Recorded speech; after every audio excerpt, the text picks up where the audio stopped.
Well, good evening, boys and girls, ladies and gentlemen around the world. It is once again time for the WADcast. That is the Writers, Actors, Directors podcast, where we talk about writers, acting, writing, acting, directing, and every little thing on the set that people do in between. And there are no small jobs, just small people. I'm one of your hosts, Josh, joined as always by the guy that is never late for anything, Mr. Brandon. What is up, man? Not much, aside from running late for an appointment, donating blood, and also landing in Facebook jail for the for 30 days. I'm good. I'm doing great. How are you? You know what? I'm doing well, and quite frankly, I think, you know what? I think if there's a Facebook jail, right? You know, you get thrown off Facebook for a while. I should be the guy that creates the Facebook parole officer, right? Yeah, I'd say so. Or how about this? The Facebook bail bondsman. I can get you back on Facebook, right? But it's going to cost you. And if you violate that bond, then I keep all the money. There you go. See, that's good. I like that. Thinking outside the box here. Oh boy. Speaking outside the box, hey everybody, if you're listening right now on Spreaker, leave a comment in the chat. If you're listening on Facebook, whether it's the WADcast Facebook page or the Semicore Studios podcast page, say hello. We'd love to hear from you, especially for our topic tonight, which is what, Brandon? Oh God, what were we talking about? It's been a busy day. We were talking about like recasting and everything else, right? Like we were talking about actually, roles that have been recast in the past, and different actors and what those actors brought to the roles, I believe. Yeah, basically, from what we were talking about before, the way you put it to me was, right now, unfortunately, because of Chadwick Boseman's untimely passing due to cancer. By the way, I'm taking the F-bomb tonight. Fuck cancer. Oh, damn it. Okay. Hey, I never do. And I think this was very appropriate. All right. Well, then since I can't say the F word, F cancer, take the fun out of it. Although that, we should make an exception to the rule for that. I will not. I will try to maintain my policy of keeping this as close to PG-13 material as possible. Fair enough. I think the MPAA should really consider a lot of context, for these things. Yeah, they should. But you know what? This is the United States, so everything's taboo. Yeah, except some things that aren't. But that's a show for. That's a topic for a completely different everything. Oh, yeah. I'm going to do my best not to rant about tonight. But let's go ahead. What were you saying about Chadwick Boseman? Well, I've got, like I'm saying, unfortunately, because of his untimely passing and the fact that, Black Panther 2 is, well underway, at least as far as development goes. Yeah. The discussion is, what do you do? Do you recast T'Challa, or do you rewrite everything? And if I'm not mistaken, well, who knows? COVID might have put a lot of things even further back on the back burner than we originally thought. So maybe they do have time to go back and start things from scratch. Yeah, and I would think they wouldn't want to. Well, I mean, no one wants to. I mean, honestly, what Chadwick Boseman brought to T'Challa and to the Black Panther and just everything in general, like I said last week, he opened the imaginations for numerous people that are not used to seeing an actual superhero, a notable superhero at that they already most likely follow. And, I've seen stuff come up like, oh, well, you have Blade, you have Meteor Man, you have Steel, you have, all these other superheroes. I'm like, well, yeah, but, Blade wasn't exactly... First off, Blade was never really a superhero. He's more of like an anti-hero. He's like what Venom has become He's like, basically like the Black Punisher, but with vampires. That's what Blade is. Punisher's not really a superhero at all. He's wanted, just like Blade always is. But the thing is what Black Panther did was it really opened the floodgates. Like I said last week, it showed Americanized audiences and closed-minded moviegoers an entirely different culture. Even if it's just a very fabricated aspect of it, it showed the world a whole different culture. But there's been numerous things in the past where they've recasted things, and I think I said earlier to you, for better or for worse. And let's not forget, and I know that it was over monetary reasons, not over a death, but Terrence Howard was the original War Machine and Rhodes, and he got replaced with Dave. Oh yeah, Dave. Oh my God, I was about to say Dave Chappelle. That would have been a horrible casting choice. What? What? Rhodey, come here. What? Okay. It's like they don't even cast Dave Chappelle. They cast Dave Chappelle, doing impressions. That would be awful. And Dave Chappelle shows up to set all half baked.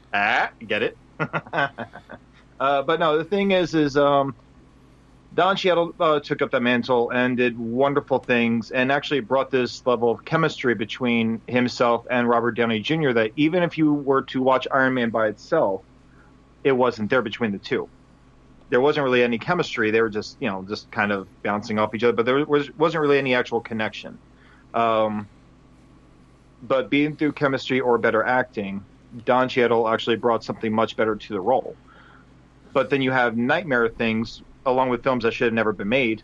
Mortal Kombat is probably one of my favorite video game movies. They told the story. They told their story the way it should have been told in an appropriate amount of time. But then Mortal Kombat, Annihilation. That's it. It's such a forgettable movie itself that I even forgot the name. Plus, there's so many Mortal Kombats. I was thinking like Mortal Kombat Armageddon, which is a game, but half the cast was completely replaced in that one. Lyndon Ashby didn't come back as Johnny Cage. Bridget Wilson didn't come back as Sonya Blade. You had Highlander didn't come back as Raiden. You mean Veronica Vaughn? What do you mean? Veronica Vaughn didn't come back as Sonya Blade. Oh yeah. So hot. Want to Billy touch the hiney. But you had this recast, and the only people that really stayed on were Robin Shaw and Talisa Soto. And I think Keith H. Cook, the guy that played Reptile, came back as Sub-Zero. Beyond that, aside from a glimpse of Shang Tsung, everything else was completely redone. We ended Mortal Kombat with a bad-ass looking Shao Kahn. And then we got, the off-brand serial version of him in the sequel. But, bad casting. It's like the de-evolution of Shredder throughout the Ninja Turtles. Shao Kahn shows up. He's like, "You weak, pathetic fools. Your souls are mine." And then next movie's like, That's pretty cool. "I'm going to fight you guys." Oh, no, the next one was like, "Oh, he surrendered, and it is glorious!" Like, when he was shouting, he sounded like one of my patients. He sounded like someone that was, like, excited over Jell-O.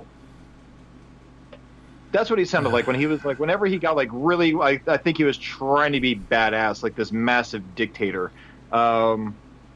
He really, I get what he was trying to do, but what he came off as was, like, if you listen to his voice at all, the only thing he had down was the laugh and a few of the lines. He got those right, but everything else just sounded like an old man.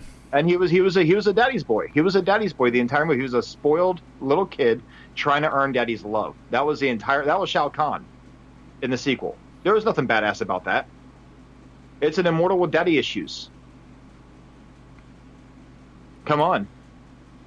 Well, before you go on, I just want to shout out Sparkles. It's in the chat right now. Brandon, what's up, buddy? But right. He's had a couple comments so far. F Cancer agreed. Yep. Mm-hmm. And Punisher was an anti-hero because he was a judge. Everyone is guilty in the eyes of that ultimate power. Except for Captain America. Captain America was the one person that the Punisher never fought. He let Captain America beat the hell out of him, out of respect and adoration of how good he was. But, I mean, the point being, like, you know, even coming off the superhero craze, you have these films where you have the actor that doesn't return for one reason or another. Mm-hmm. And with these recastings, you have some phenomenal casting choices that came along. And then you have just what the F were you thinking? See, I call myself. What the F were you thinking choices? And I don't know, like, okay, like with you, what's your number one recasting that you absolutely could not, I don't know, understand at all? The number one that I couldn't understand now, is that a recasting... So you're saying I've seen somebody in a movie, and then in another movie they recast that character? Yeah. Oh, wow. Okay. The number one. Huh? I said the number one. See, I got a good one. Go for it. Definitely. The X-Men franchise. Okay. There's no secret that the timeline is all askew. Right.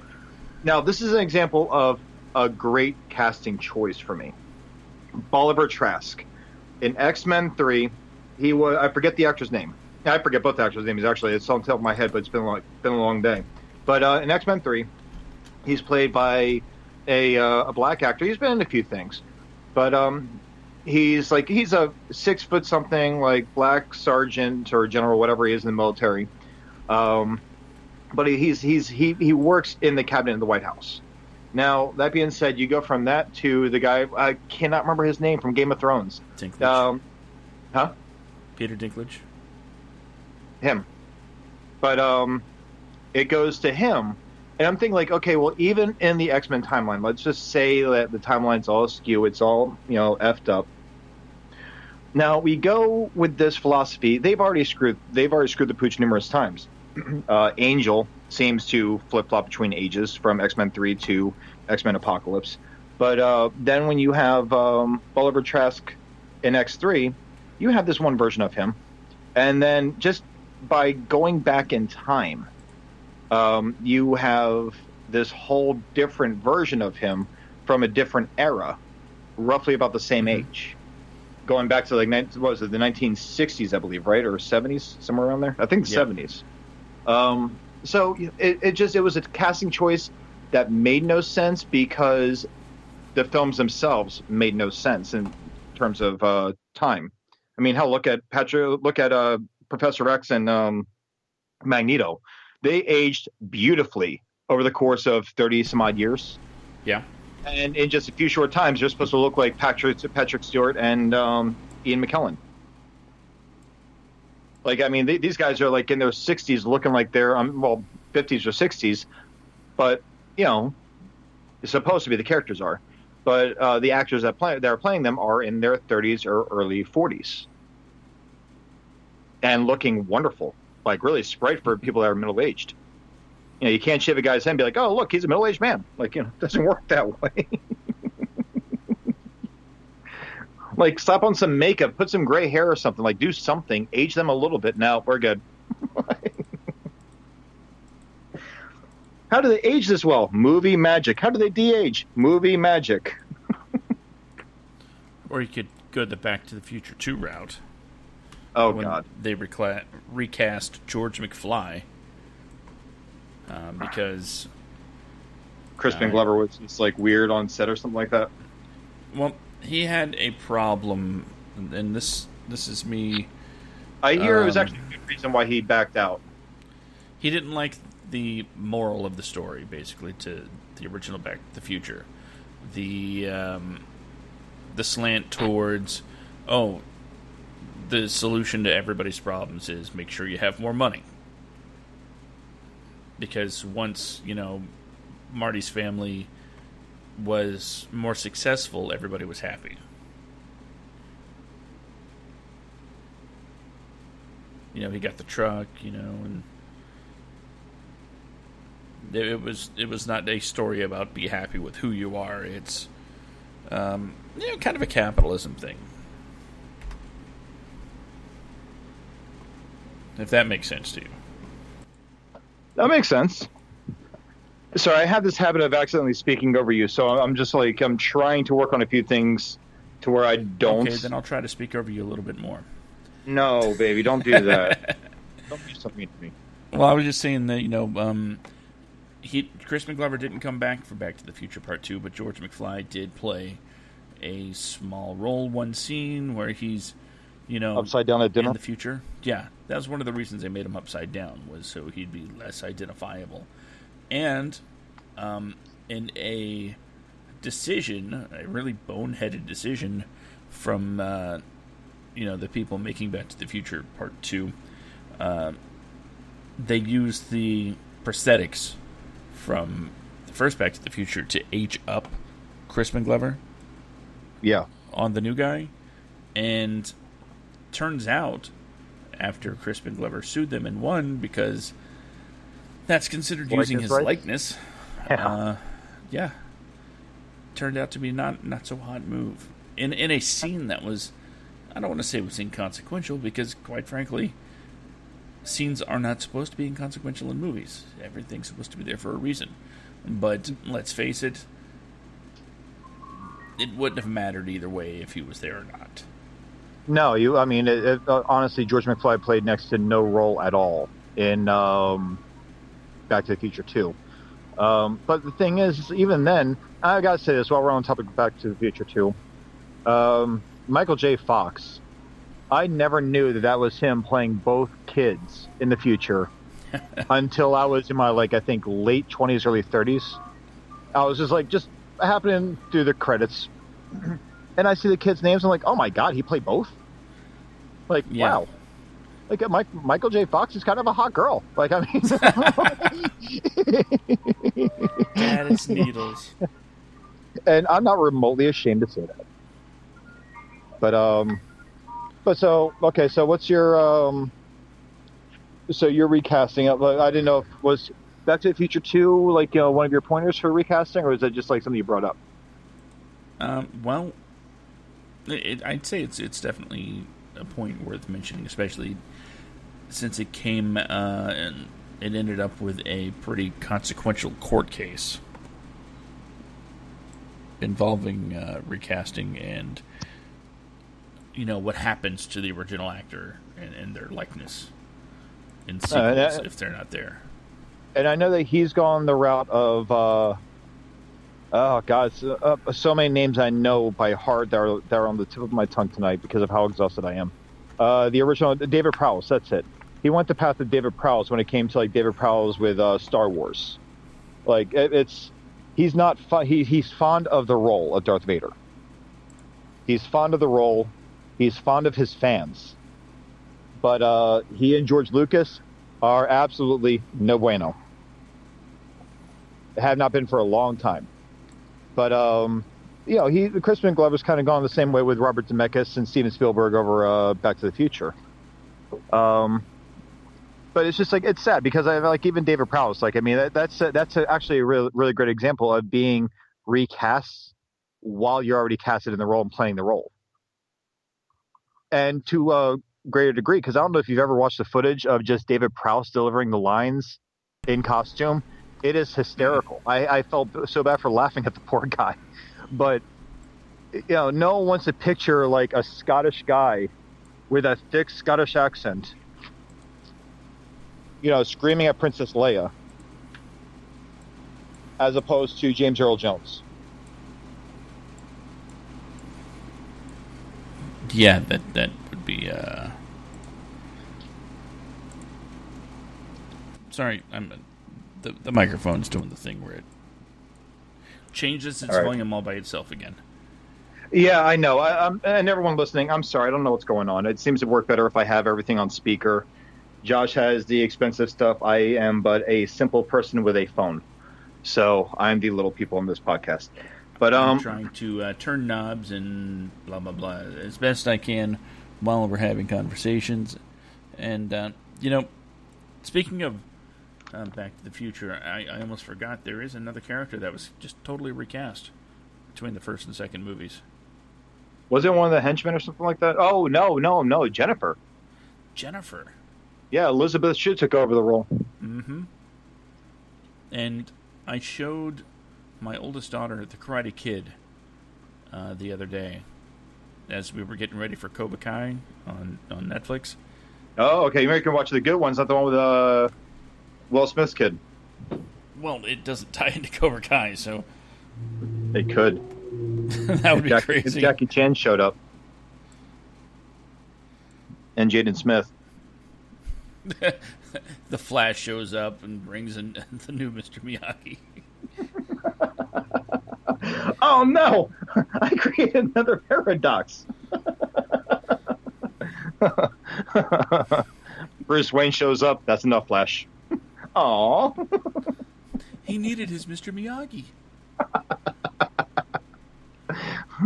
You got Jackie Chan. I am not Mr. Miyagi. That's a very racist impersonation. He's got like that. Like he wasn't Mr. Miyagi in the new Karate Kid, but still, that's the recast. It's a reboot, different beasts altogether, and they all suck. But no, go ahead. But yeah, no, Elizabeth Shue and I was like, her? And she was like, no. I was like, she went on an adventure. I don't know what you're talking about, Dad. She was the babysitter? No idea, Dad. Like, we've watched this movie like 10 times. She was in Adventures in Babysitting. She was in Back to the Future Part 2. What? Aren't you kidding that this is Elizabeth Shue? And she's like, not ringing any bells. I'm like, really? She has a problem with her shoe? Yeah, essentially something like that. But yeah, and don't get me wrong, it's not like Jennifer was a super critical character. She had like the one moment to distract the guys long enough for Biff to take the DeLorean, and that's about it. In fact, I think, if I remember right, her addition to Back to the Future Part 2 was purely because they were like, oh, we had her in the car after the first one ended. And that's why they just knocked her out for a while. Well, the thing is, I got into an argument with some super geek about this, because he was like, well, she was a very vital, she was of vital importance to Back to the Future too. I'm like, no, she wasn't. She brought nothing to the table. Well, no, she was great in Back to the Future too. It was like, the only reason why she went with Doc Brown and Marty is because of the fact that she was there when Doc Brown showed up out of nowhere in the DeLorean, and she was a witness to it. With him being panicked and everything else, if he didn't bring her with him, which I don't know what the deal was. I mean, Marty could have easily just said, hey, babe, you're tripping on acid, really bad acid. Because they could have gone to the future and appeared right back at that exact same point, and she would have been none the wiser. But remember, there wasn't supposed to be a part 2. Well, no, I know. It was supposed to end with that, but it's just like the reviews and how much it made and the success and the damn near instant fan following. I mean, let's face it. There are cars that you look at that become instantly iconic in film. Mm-hmm. And there are some that are forgettable. And this can actually go along with being recast, right? The Batman film. And Tim Burton's films those are works of absolute beauty. Yes. You cannot ever, ever, ever try to one-up that. But then here comes little Joel Schumacher with his idea. Like, oh, you know what? First off, I'm going to start by copying the Roman armor style. I'm going to give Batman and Robin nipples, and make sure that we focus on them throughout the movie. But I'm not going to stop there. I'm going to try to do one better than Tim Burton and make a more kid-friendly Batmobile that will make a really cool toy. It lights up. Recast the Batmobile, and it sucks. The Batman Forever's Batmobile was okay. Batman and Robin, no. The entire movie, I'm sorry for anyone who's sensitive and listening to this.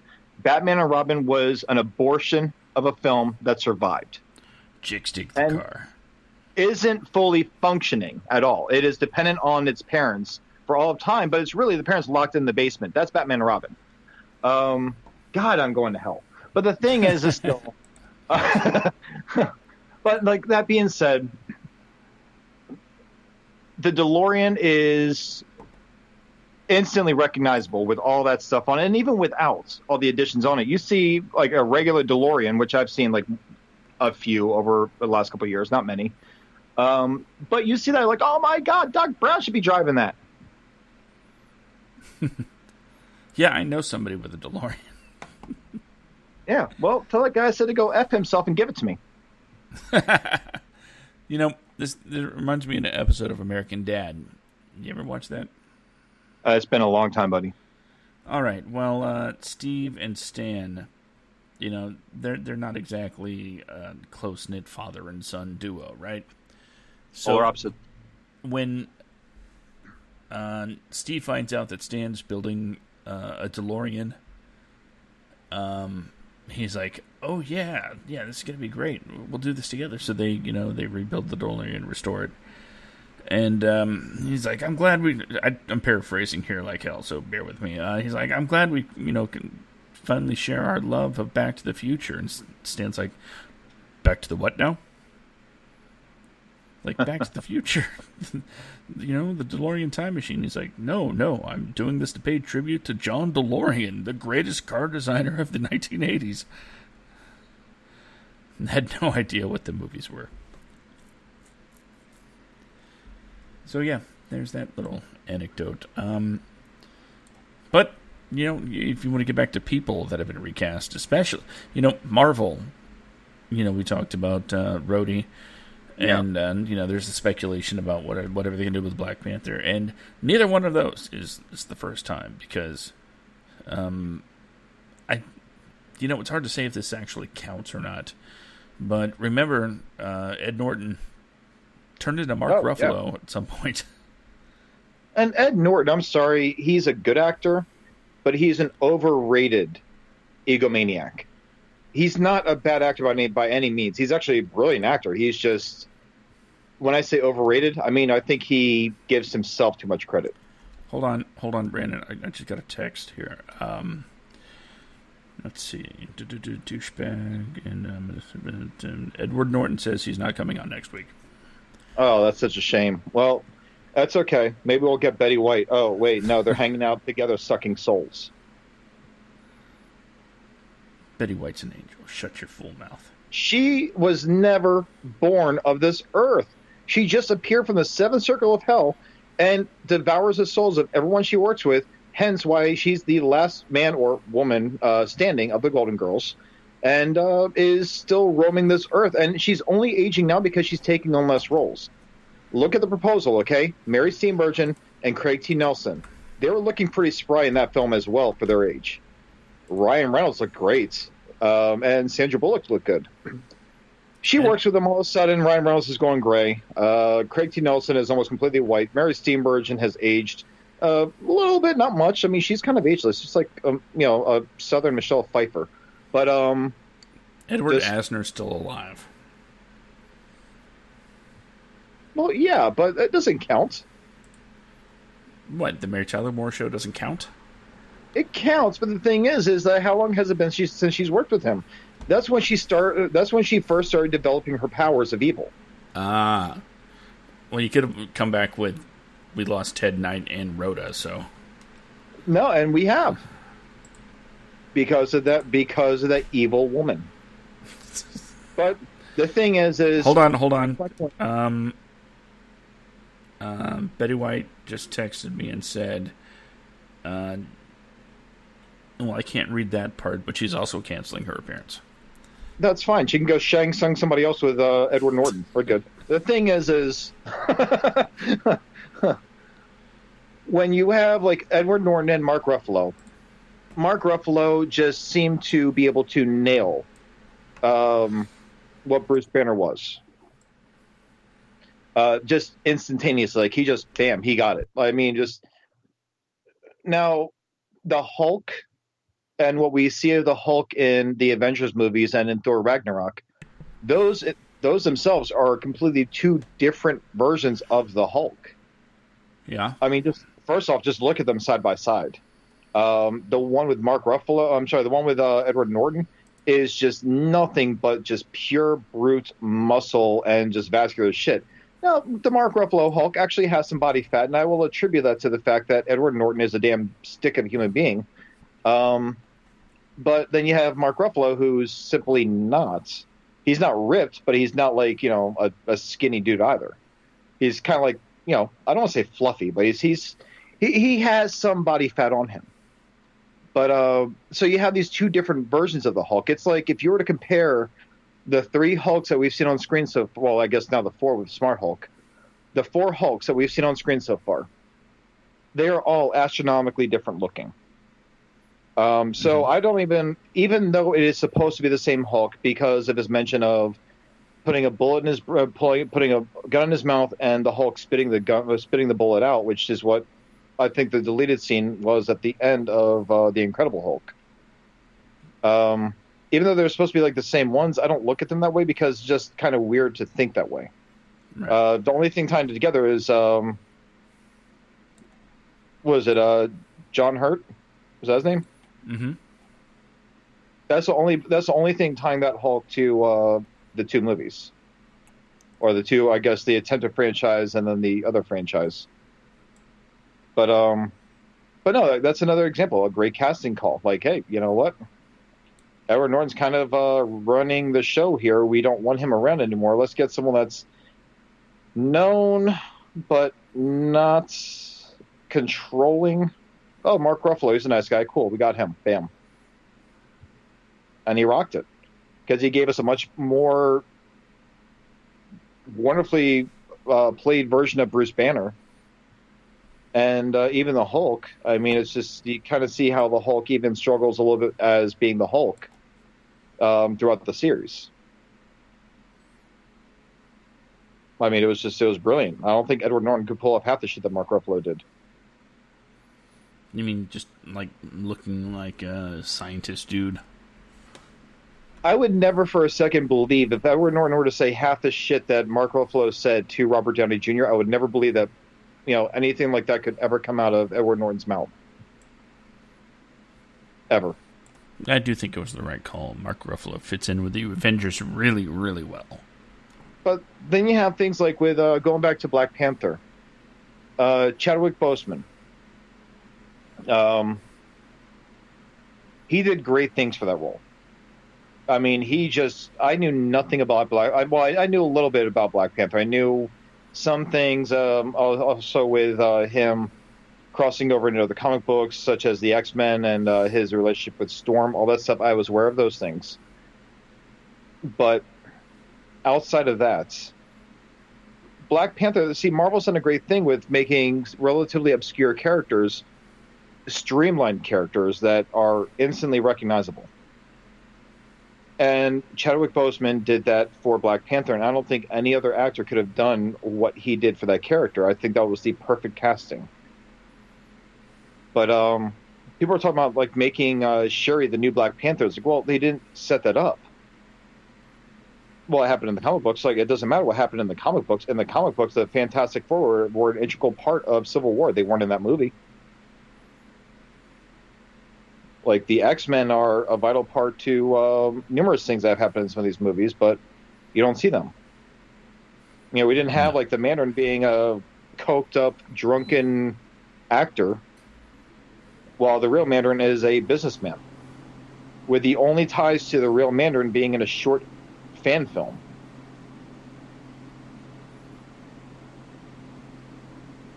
So just because it happens in the comic books doesn't mean it's going to happen in the films. Or just because it happens one way in the comic books doesn't mean it's going to happen the same way in the films. As we know, they've changed everything so far. Oh, yeah. And I'm all fine with Shuri taking over the mantle. I think that'd be awesome. Like, that'd be fantastic, as long as they don't do another forced girl power moment like they did at the end of Endgame.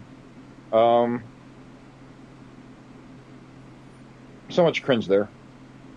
I liked it. But no, I liked it. I liked the reactions I saw on some of the little girls that went to go see the movie with the smiles on their faces. I really appreciated that. But for the sake of being a writer, you have this giant multi-acre battlefield. And out of nowhere, all the women in the series just show up next to each other to help Peter Parker get this thing, get the gauntlet over to the van. It just came up out of nowhere. It would have been cool if they had established them like coming together, but for them to just poof all appear together in the same spot, it was weird. It just seemed so out of place to me. Not that, like I said, not to say it was bad. It was so forced to me. But we'll sure, have to put a pin on that sometime. Huh? We'll have to put a pin on that in that topic sometime. On forcing scenes and playing to an audience, even at the expense of quality. Yeah, see, like, I mean, Captain Marvel did that to an extent, but actually quite a bit. But Captain Marvel did that within reason. And I see why Captain Marvel did that. It was the first big female-led Marvel comic. Well, yeah, actually, no, the very first female-led comic book movie ever made by Marvel Comics. Well, I mean, it was like that was the very first one. It was like the Supergirl, just more successful, of the MCU. Mm-hmm. And the moments where I saw it was kind of like coming off of like a strong message. I'm like, okay, well, this message isn't pointed towards me. And again, I saw Captain Marvel with Danielle in the theaters, and again, that very end scene where you see all the times throughout the movie where Captain Marvel's falling down or getting her ass kicked, however. And then it shows her after that, which you didn't see these scenes beforehand, but it shows all the times where she picked herself back up right before she beats Jude Law's ass and blasts him and says, "I have nothing to prove to you." I'm not going to lie. Like, I look around. When I see things like that, I look around because I want to see how kids take these things. And Captain Marvel had a large amount of little girls and, their moms who went to go see this movie the night that Danielle and I went to go see it. And I heard the little girl talking about how, that's what happened to me when I fell off my bike. I got back up, and the mom just nodded at her and nudged her daughter. I'm like, that's sweet. Like, this movie did exactly what I believe it was meant to do with this scene, but what was meant to be done with Endgame. But again, another topic for another time. But going back to casting choices, you have some what the hell were you thinking choices, and you have some that weren't really noticeable. Nightmare on Elm Street, The Dream Warriors. Okay, Patricia Arquette played the lead. She played the final girl in that film. She played the lead role, the girl that kicked Freddy Krueger's ass. And in the next movie, she was replaced with somebody else who was killed very quickly in the beginning of the film. And I get why they didn't get Patricia Arquette back. Like, hey, you want to come back and die within 5 minutes? I mean, I would do it. But, to this day, I've never been a final girl in a movie. So, not yet. Someday. Maybe if they make a horror version of Tu Wong Fu, Thanks for Everything, and they need more drag queens, I'll jump in. But I think you'd do incredibly well at that too. I did too. I've gotten some recognitions for my dance moves in the chair from drag queens at a Hamburger Mary's brunch. So, but I don't know. Give me another one. Another recast? Yeah, another recast. Okay, how about this one was, I don't want to say controversial back in the day, but it certainly was notable when we got a tale of two Beckys in Roseanne. Oh, yeah, that's right, because he had Sarah Chalk take over the role when she was a teenager, I think, or late teens, early 20s. Late teens? Something like that. And then you had the original Becky come back. one of my favorite things that sitcoms do is when they replace a character and they come back. In this particular instance, when Lacey Garnson came back, her first appearance is walking in the front door with a grocery bag, and of course, the first thing Roseanne says, "Where the hell have you been?"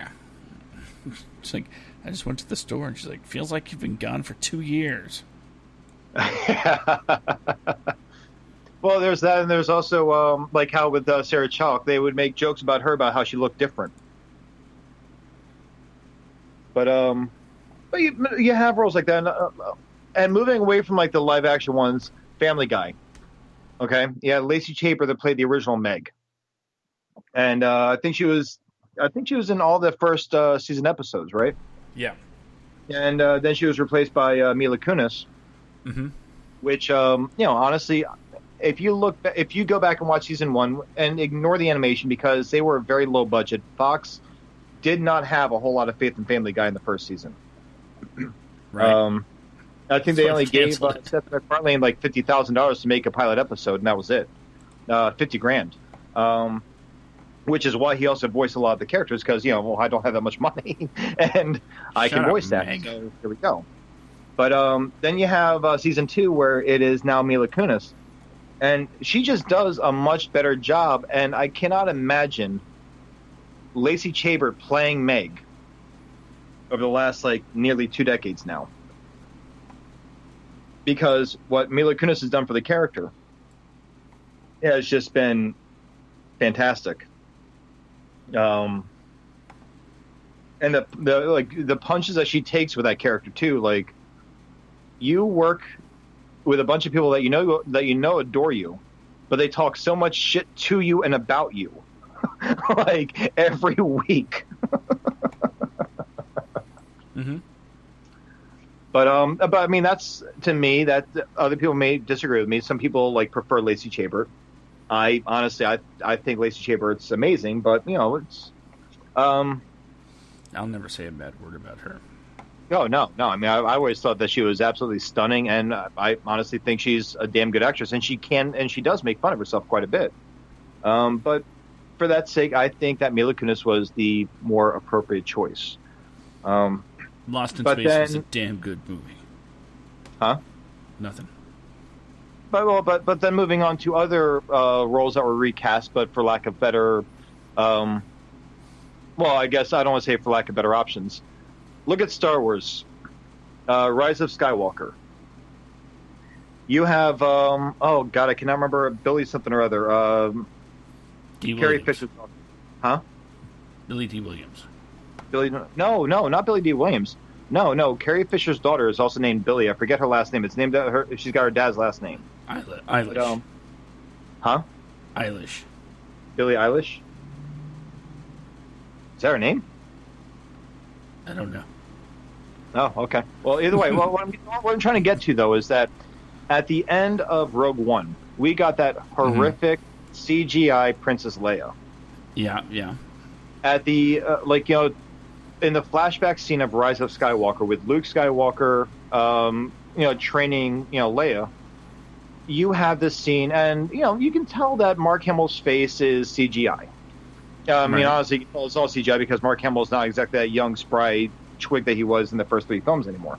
But you had Carrie Fisher's daughter play Princess Leia because she looks so much like her damn mom. I'm thinking this was a beautiful way to recast that role just for the sake of this one scene.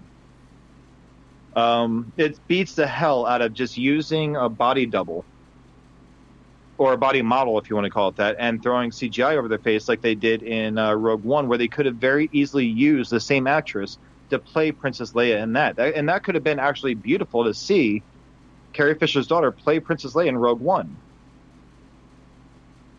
because she looks so much like her mom when her mom was younger. And then carry that on a few years later to play Princess Leia more grown up and training to be a Jedi before she quit in Rise of Skywalker. But I don't know. Should we like? We're talking about recasting. Yeah. What if we talk about like remakes, or do you want to stick with recasting? We can stick with recasting. Oh, okay. Take for the thunder. Moment. Can I mention one that was a remake? What's that? I'm going to go back to Nightmare on Elm Street. The Final Girl. I've seen the remake one time in theaters, and I was so pissed when I left. Thank God I didn't pay. I walked right past the usher. Do you think we could talk about this for about a minute and a half? I can gut it down real quick. The Heather Langenkamp that played Nancy in the original Nightmare on Elm Street did a great job. 20 years old playing a 17-year-old, she did a great job. And then you have this girl that played Nancy in the remake, just cardboard acting. Of course, you're going to recast the roles because it's a reboot, but my God, at least get someone that has some kind of talent that doesn't feel like you're watching Kristen Stewart's, I guess, stepsister that was raised with her and went to all the same acting classes as her. That's my rant for that one. Recast, reboot, whatever, still horrific. Okay, so let's cut short. Let's move on.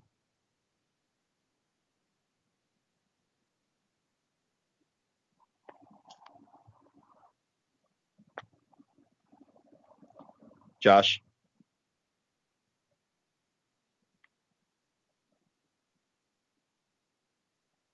Joshua.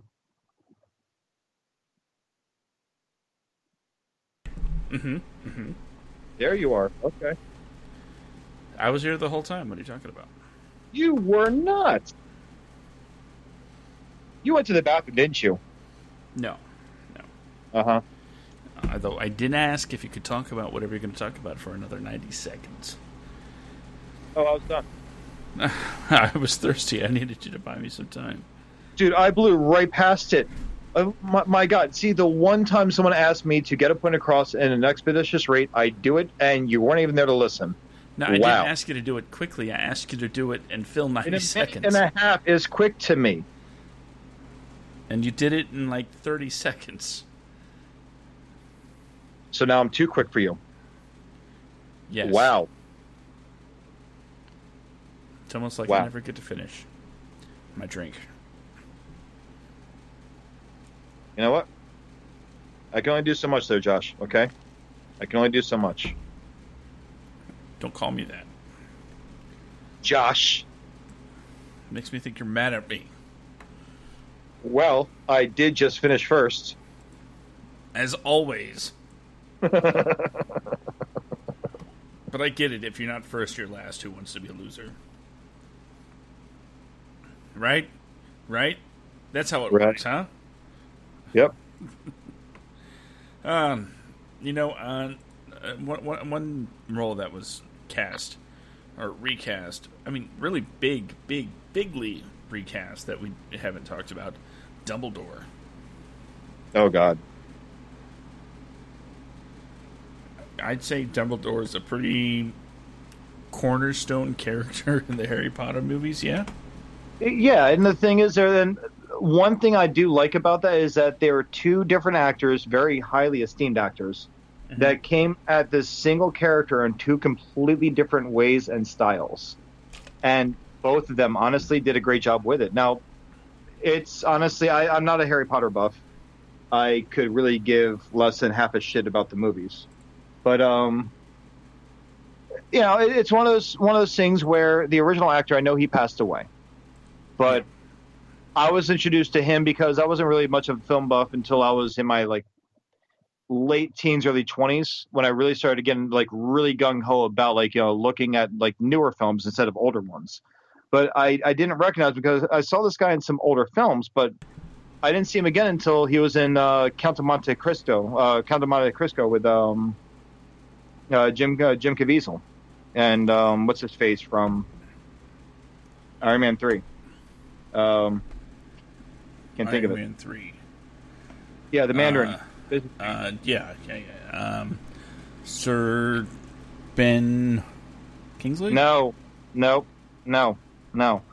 The so-called real Mandarin. Guy Pearce. That's it. Guy Pearce. But when he played Dumbledore, he had like this sweet, affectionate, you know what, I want to sit on Grandpa's lap and hang out with him for a little bit kind of vibe. Yes. Then you had this new guy, you're like, wow, Grandpa's brother's kind of a dick kind of vibe. They're two different, but they both pulled it off. Mm-hmm. Like very well for what they needed to do with the characters. But yeah, I mean, that was actually a very, I don't know what your thoughts are, but I thought that was actually a very good recasting. Sean in the chat is giving you the thumbs up for Guy Pearce. He's saying it was Guy Pearce. So, yeah. Kudos, yep. Brandon. You got her name right. Damn right.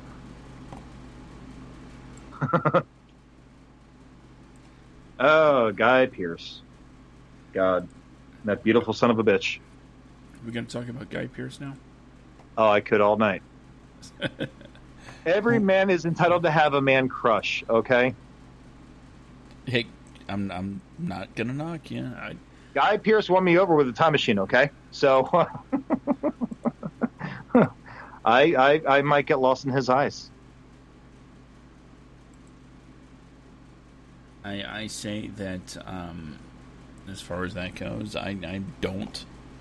I'm not, but we do live in a world where The Rock exists, so...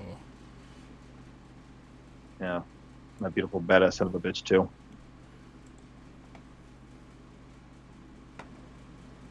You know, I think I was meant to be a gay man. Oh, and we were putting that on a shirt. It didn't really stick. So now I'm just like, I just appreciate a fine piece of art now. Like, I point out hot guys to Danielle. I was like, hey, look at that guy's ass, babe. I'm like, damn. It's like, oh, let me see it. Like, yeah, look at that, right? Okay, funny little side. Well, first, in the chat, Sean said he was trying to help you out and agrees. Time Machine is an underrated modern classic.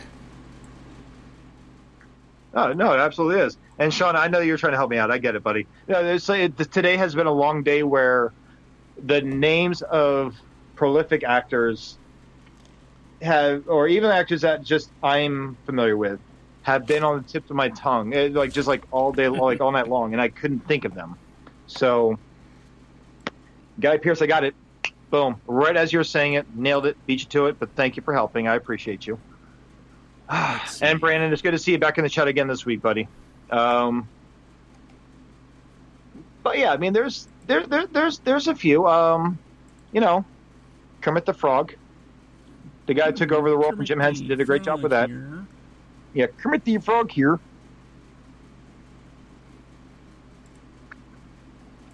I do voices at work.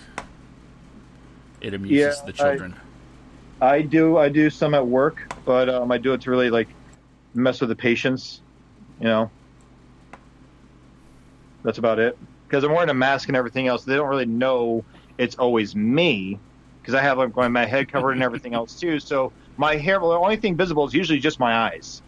So I walk in like, hello, I'm Ben. Do you work here? No, I live next door.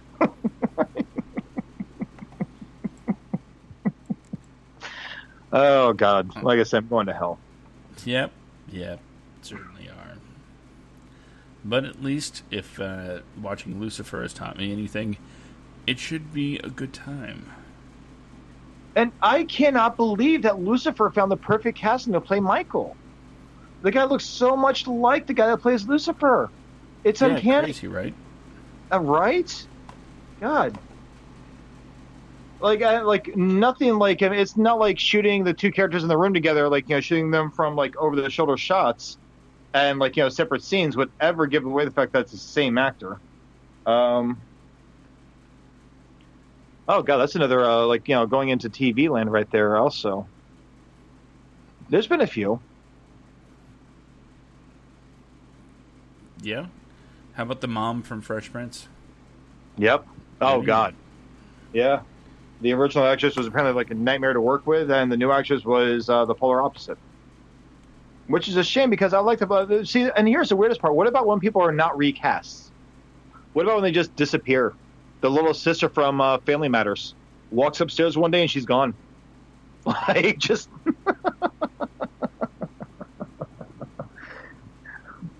Where'd your sister go? Who? Oh, I don't know.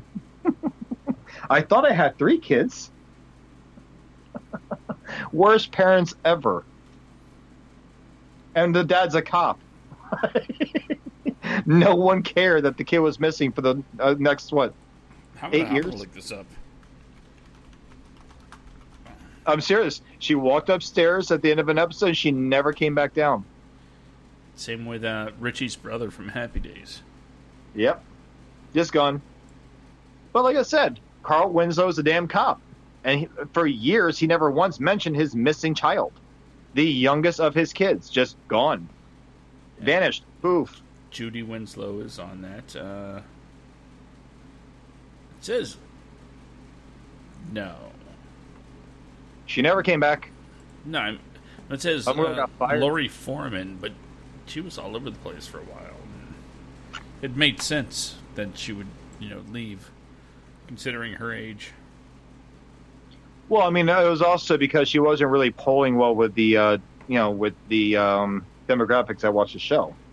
So they just like, oh, well, this teenage girl's not doing great. We're going to fire her.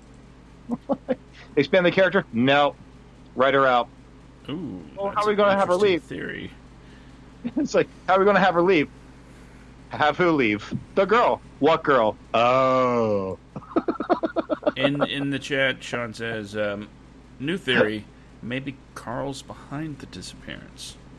Well, I mean, he is a cop, and cops stick together, so I believe it.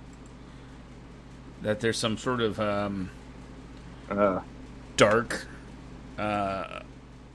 like Chicago underbelly where Carl Winslow's working with human trafficking. You know what? New theory, building from that theory. Maybe Carl and Steve Urkel are in cahoots, and Steve has information on Carl, which is why he's always in the house, and Carl has not actively kicked him out, no matter how much he doesn't like him. No matter how much he sexually harasses his own daughter, he never says anything because Steve Urkel had a hand in the disappearance by maybe, I don't know, designing a machine to get rid of the child. And now he has information on Carl. But Carl can't do anything because, A, Carl is a cop, and B, because of the fact that Carl owes Steve Urkel, or Steve Urkel has shit on Carl. Oh my God, I could go on all night. I'm on to something here. Man. We're going to have to bring this idea back. The dark side of your favorite sitcoms. Full House. Danny Tanner killed his wife. Was it you who I was talking to about the original idea for Full House was all 3 guys were comedians? Yeah, and actually that's a recasting right there. The original Danny Tanner never played more than just a role. Oh, also, Trini in Power Rangers. Thai Trang took over the role of the Yellow Ranger. Rest in peace. But yeah, no, I remember you saying that. Well, it's like It's Always Sunny in Philadelphia. It was originally going to be about 3 struggling actors. But things change. And now we have a show of absolute brilliance and epicness in all of its debauchery. Well, I believe my comment about Full House, if Danny, Joey, and Jesse were all stand-up comedians, where it was 3 Uncle Joeys, was him talking to the girls. One day, Danny talking to the girls and saying, well, kids, after your mom killed herself because she married a comedian, and that was going to be the dark side of that story. Now, do they play like the sad violin music when he's having this conversation? Of course. Like, DJ, Stephanie, Michelle, I need you guys to come over here, okay? We have to have a conversation about why mommy left us.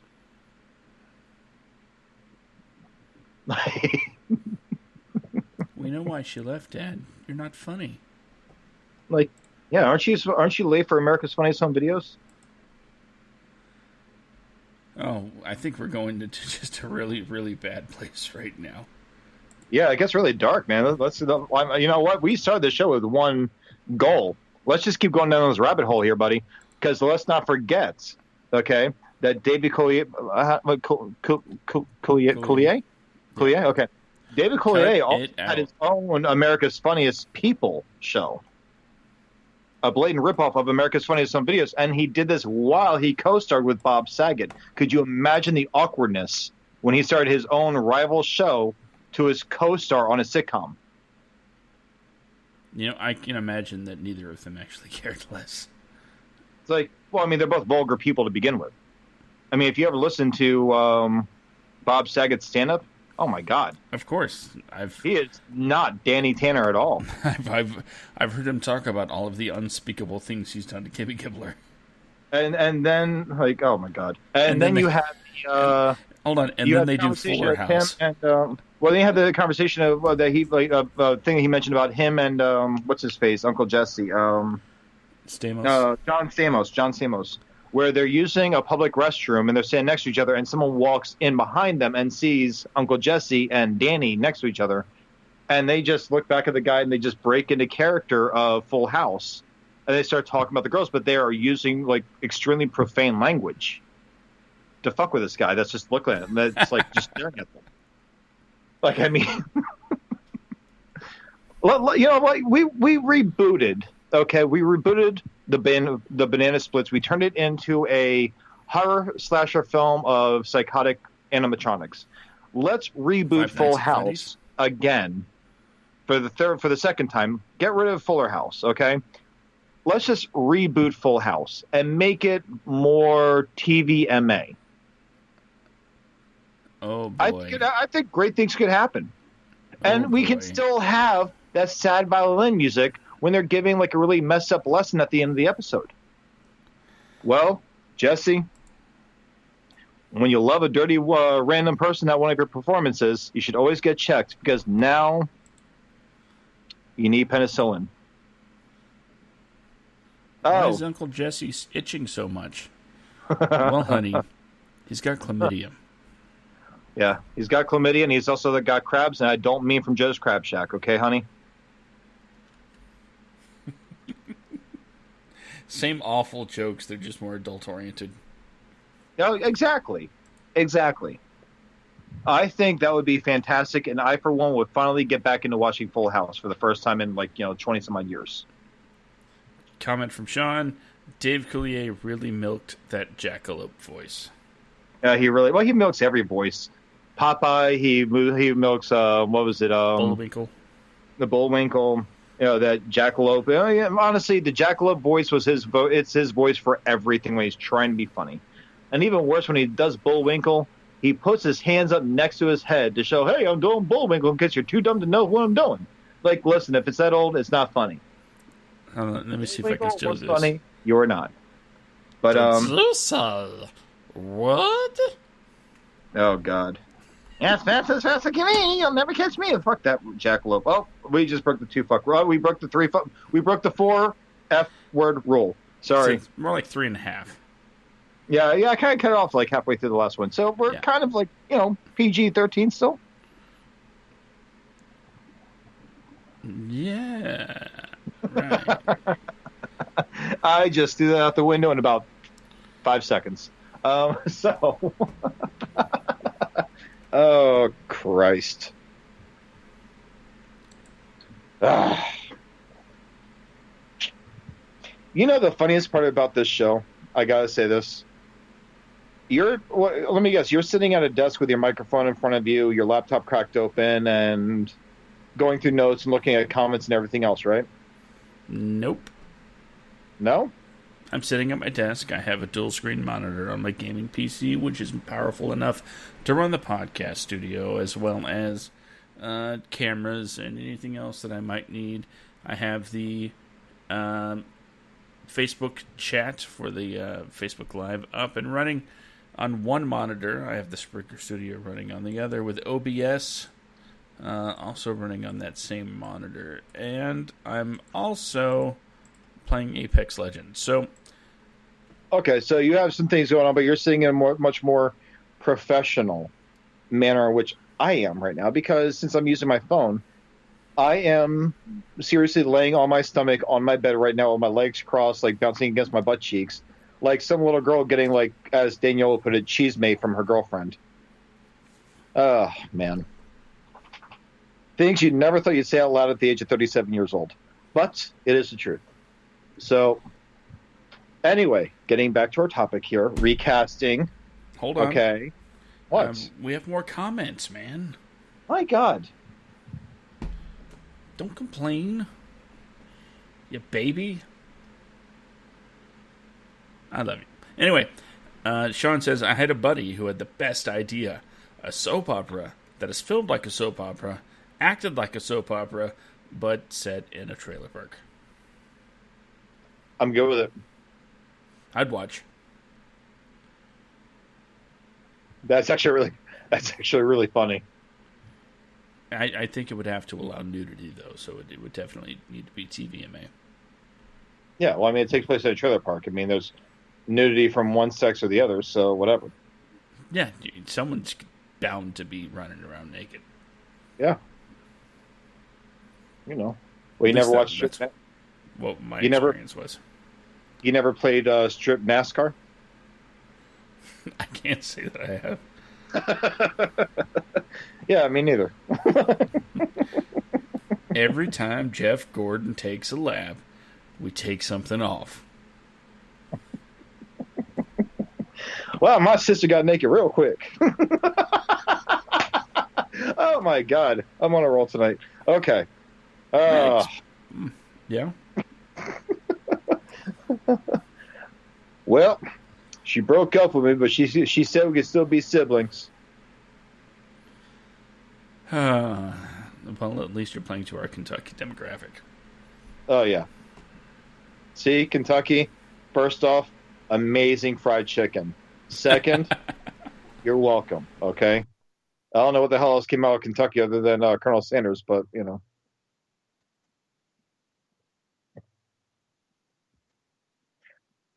Yeah, I'm trying to think of, like, other people to, like, there's so many, but I don't really, I was so late for my appointment today that I didn't have time to really even search for the talking points I would normally have. So I'm, like, just on my phone talking to you, like a little giddy 16-year-old girl getting ready to go on her first date, looking up information on my phone here, so... Because I have no desire to break out the laptop and look on my laptop for other shit. Well, truth be told, we're actually already running over our usual time. Okay, well, can I just, like, mention, like, you know, one recasting that I did not approve of at all? No, you can't. Yes, of course you can. Okay. Maria Bello in the Mummy films, replacing Rachel Weisz.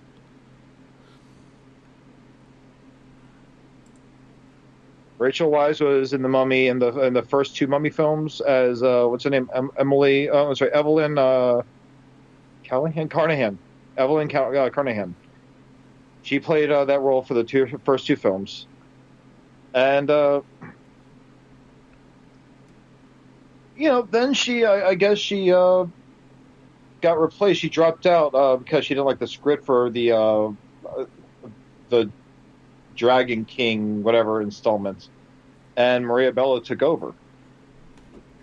And it just wasn't really the same. I mean, hell, I'm not even a Game of Thrones fan, but even the Night King was replaced by somebody else. But I just realized we didn't even mention we haven't even mentioned one of the biggest actor replacements in a TV show in history. Oh, okay. Okay. Darren Stevens. Oh, yeah. A role played by two dicks. Forgot all about that. Dick Sargent and Dick York.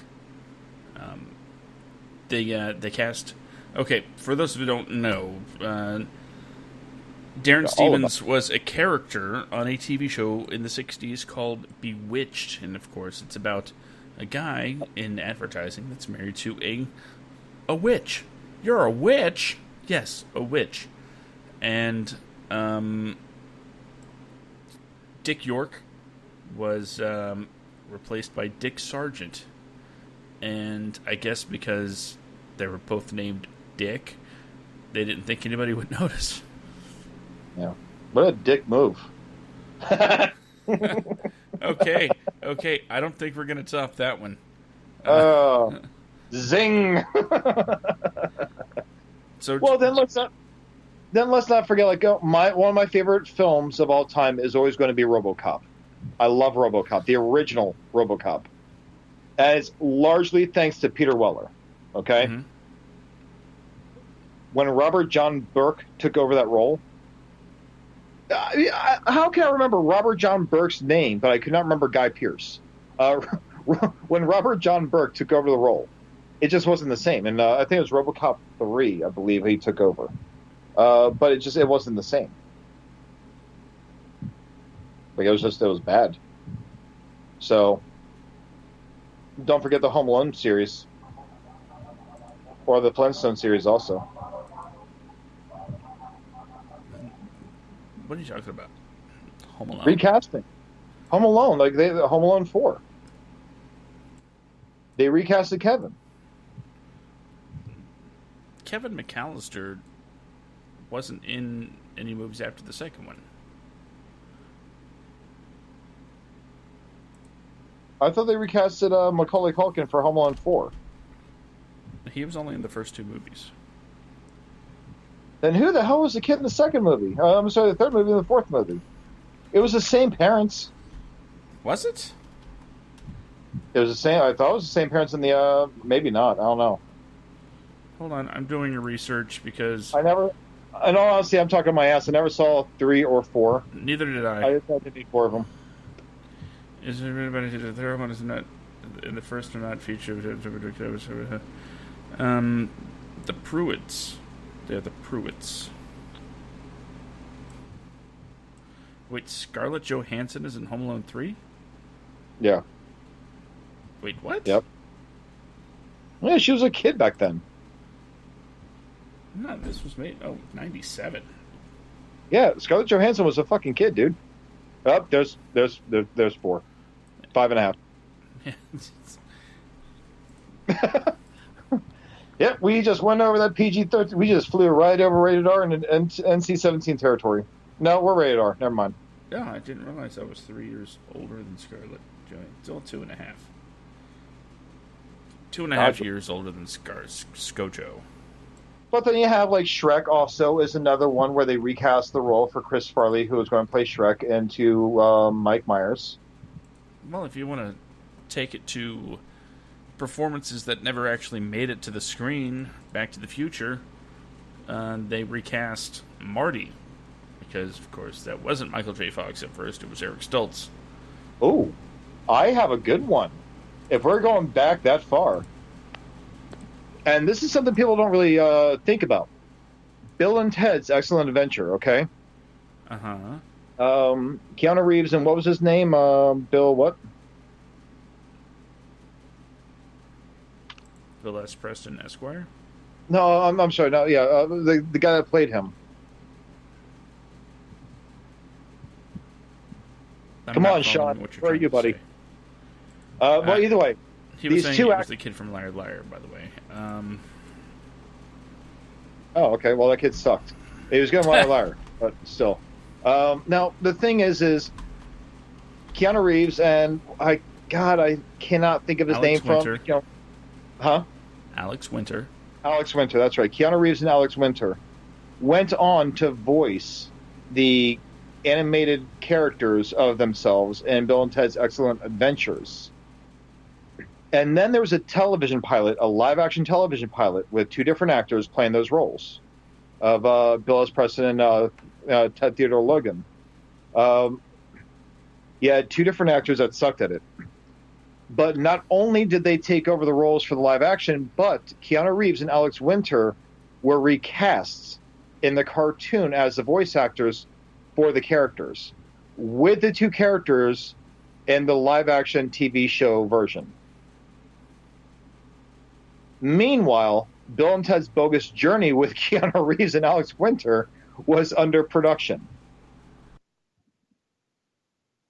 So that's like not just a recasting, that's kind of like a recasting versus continued casting. Like you got fired from your own role that you're still playing. And I'm sure it's happened a few times, but that's the only time I'm familiar with where it's actually happened. Where the same studio that produced a film put out a TV show and a TV cartoon, and then they just kind of replaced the original talent. But also, let's go with Ghostbusters, my favorite. Ernie Hudson was told he could not voice the character of Winston Zeddemore in the cartoon series, The Real Ghostbusters. He was not allowed to, because he didn't sound like Winston Zeddemore would sound in the cartoon. So they got Arsenio Hall to play Winston Zeddemore instead. Well, Meantime, he went on to play Winston Zeddemore. Huh? So it was the real Ghostbusters. Well, I'm just saying. But then he went on to play Winston Zeddemore in Ghostbusters 2. While someone else was playing his role in the Ghostbusters cartoon that he was told he didn't get. They really made cartoons out of everything back then, didn't they?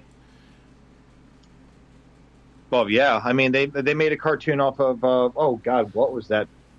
Horrible. Or they made a Star Trek cartoon. They made what was it? An Ewoks cartoon, a Droids cartoon. Oh God, dude, they made so many cartoons off of anything they could make.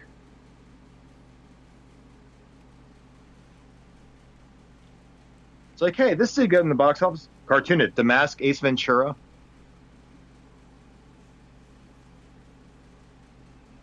I mean, yeah.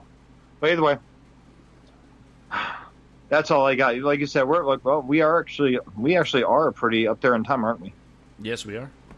Okay. What do you want to wrap this up? Well, or do you have another talking point? Just going back to the chat real quick. Yeah, Sean let us know that yes, it was Alex Winter you were thinking of. You see, he's on a delay, so he hears us. It's a little bit delayed. And he also said Marlon Wayans was supposed to be Robin, but then they used Chris O'Donnell. But Marlon Wayans still gets payments because he was cast in the role of Batman Returns. I mean, hell, if you look at the Robin toy from the Batman Returns movie, he's a white guy. He's got a very interesting haircut for a white dude. I'm pretty sure that's what Marlon Wayans was supposed to look like, except not white. And Sean also says they made a Rambo cartoon. I had the figures, and I did too. Yeah, they made a Rambo cartoon. They made a cartoon for Mr. T. I mean, they made all kinds of weird cartoons. There was, I think, a Hulk Hogan cartoon as well, if I remember right. Mm-hmm.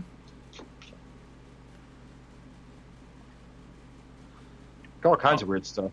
All right, Brandon, why don't you tell everybody where they can find us on the IG and Facebook? Oh, gotcha. Okay. Well, I would tell you where you can find me on my personal Facebook, but I am in Facebook jail for 30 days, so it's kind of like pointless. But you can find us, Joshua and myself, in our humble WADcast home on Facebook.com /, it's like Sean Connery right there, / the WADcast. And you can find me on Instagram, Instagram.com, but the WADcast. You'll know it because you'll see the black, you'll see the black picture with the white banner with WADcast writers, actors, directors written inside of it. And that is also, you can find us on our website, thewadcast.com, where I have not updated a damn thing in quite a while because I am overworked, underpaid, and exhausted. But we'll get there. That should happen sometime this week, hopefully, I think. But yeah, Josh, how about you, sir? Had to take a breath because you know what I do. Yeah, I know what you do. Well, if you want to follow the show on Twitter, hit us up at the WADcast. No, it's WADcast Pod. At WADcast Pod on Twitter.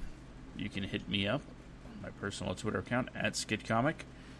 Or you can follow what I do at Semicore Studios. That's right, Semicore Studios is the place where all of these things get produced and made for your ear holes. If you want to learn more about that, go to semicorestudios.com. If you just want to jump directly to the shows, go to semicorestudios.com. All of the appropriate links are there. If you're listening to us on Facebook Live, either through the WADcast Facebook page or the Semicore Studios Facebook page, thanks for showing up. I am glad you are here. It always makes the conversation a little more lively when we get the input from you, our favorite audience in the world. And we look forward to seeing you here each and every week, 10 p.m. Eastern, 7 p.m. Pacific. Did I get that right? That's it.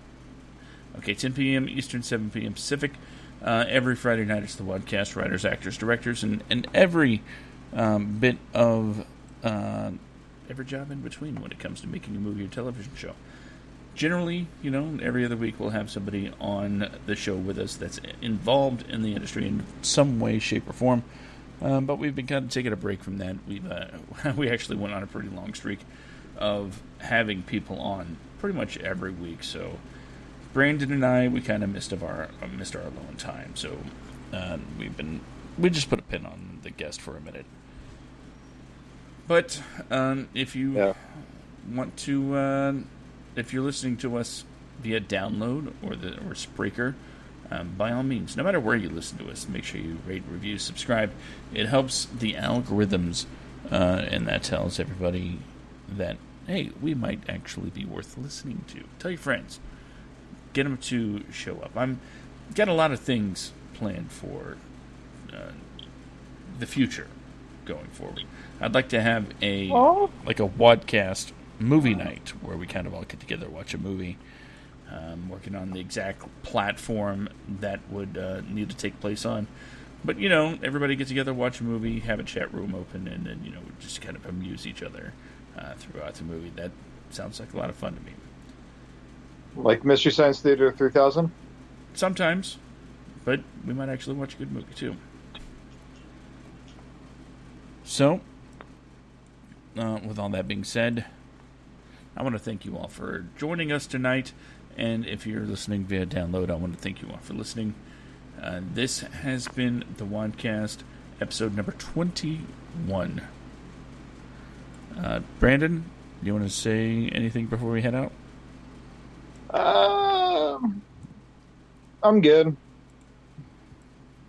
Bye. All right. Everyone have a good night, be safe, have a great weekend. And don't do any stupid shit. Like anything that'll land you in Facebook jail. Hey, I called a racist a pussy, okay? I'm defending the people. Fine. You're being. But honestly, okay, quick rant here. You kind of have to wonder. Me calling a guy a pussy goes against Facebook community standards, right? Mm-hmm. But when a guy posts something saying he wants to fuck a child and it doesn't go against community standards, you have to ask, what the fuck kind of standards do you have? So, ladies and gentlemen, he lost his Facebook, but he didn't lose a platform. We have the WADcast for your soapbox, Brandon. So, I feel free to rage against the machine. Hey, I've got my backup account. Yeah, that's true. When one door closes, you go through the back or bust a window. But go ahead. Why don't you go ahead and give everyone your inspirational moments? Because I am banned from doing so from now on. Also true. Okay, so just remember, everybody, the only thing standing between you and your dreams is you. If there's something you want to do, if there's something you want to create, make sure that you realize that you can do it. as long as you put away the excuses and just... I was going to say just do it, but I think I'd be like violating some sort of copyright. Well, no. Ben Stiller and Starsky and Hutch. Do it. Just do it. Do it. Do it. Do it. Come on, just do it. Do it. The Rorschach from Watchmen. Do it. Okay, I'm done. I'm done for the night, guys.